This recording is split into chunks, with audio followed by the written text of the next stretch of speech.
High, আমার নাম Mona Lisa. আমি থাকি আগরতলাতে। মেজমা গোপাল ঠাকুরকে দিয়ে দিয়েছে ফুল ফুল দিয়ে ঠাকুরকে সাজিয়ে দিচ্ছে, কারণ কি গোপাল ঠাকুরের তো ওই দিন বার্থডে। এটা ছিল 26 তারিখের ব্লগ, জন্মাষ্টমীর। তো ফুল দিয়ে ঠাকুরকে সাজানোর পরে এখন জামা দিয়ে দিচ্ছে জল গ্লাসে করে, ঠাকুরকে ভোগ দেবে ওই জন্য।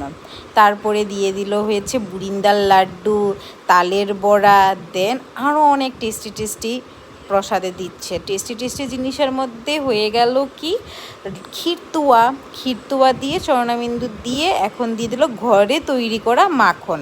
এখন মাখনটা দিল, মাখনের উপরে দিয়ে দেওয়া হবে কি জানো তো, তাল মিশ্রি। এটা হয়েছে গোপাল ঠাকুরের একদম ফেভারিট খাওয়ার। তো দিয়ে আবার চরণাবিন্দু দিল, ছোট্ট গোপাল ঠাকুরটাকেও দিল। আমাদের গোপাল ঠাকুর খাচ্ছে, গোপু খাচ্ছে।